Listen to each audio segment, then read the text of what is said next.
sa basahang ginto, hatid ng new best ever Sunsilk, Johnson's Pure Essentials, Mamacita's mixes and sauces, and dyed with power of safeguard.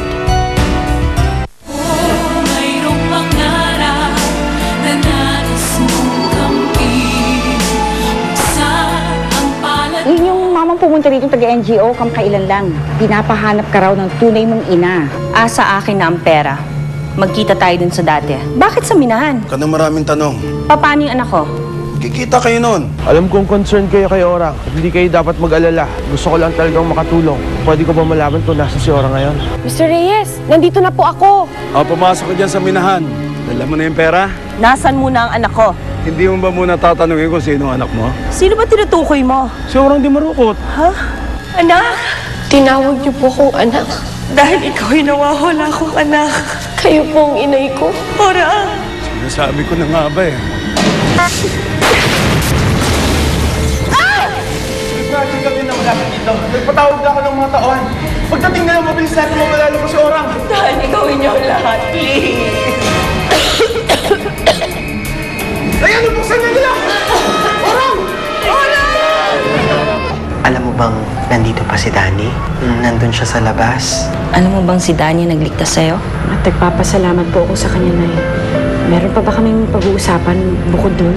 Alam mo, alam kong mahal ka pa ni Danny. Tawarin mo kasi lahat ng naging kasalanan ko sa'yo. Mahal na mahal kita, Orang.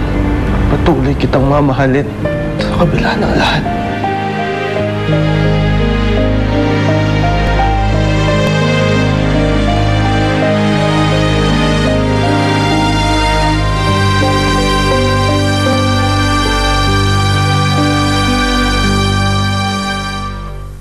Hindi na kita tatanungin kung paano ka nakapunta sa lugar na yun. At kung paano ka nakagawa ng paraan para iligtas si Orang. Hindi na rin kita tatanungin kung hanggang ngayon, mahal mo pa rin si Orang. I don't wanna discuss it. Ayoko na rin ng away. May gusto lang akong malaman, Danny. Tuloy pa ba ang kasal? Matutuloy pa rin ang kasal. Good. Yun lang naman ang gusto ko marinig eh. Don't worry. Pinangako ko na sa sarili ko. After tonight, hindi na ako magpapakita kay Orang.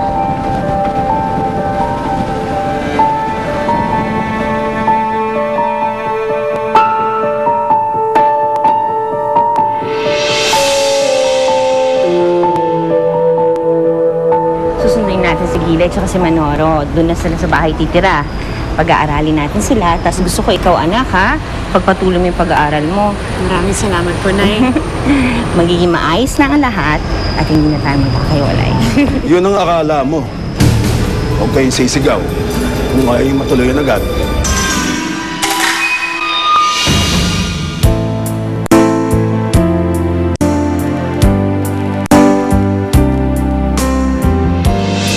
Mahal ko si Danny pero nananaig pa rin sa puso ko ang galit at puot sa ginawa niya sa pamilya ko.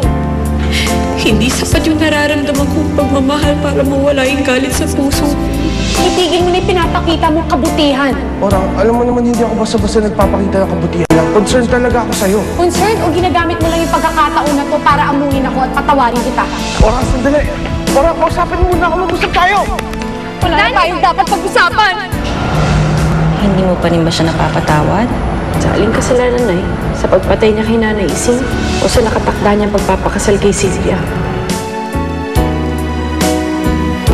Hindi na talaga niya ako mapapatawad.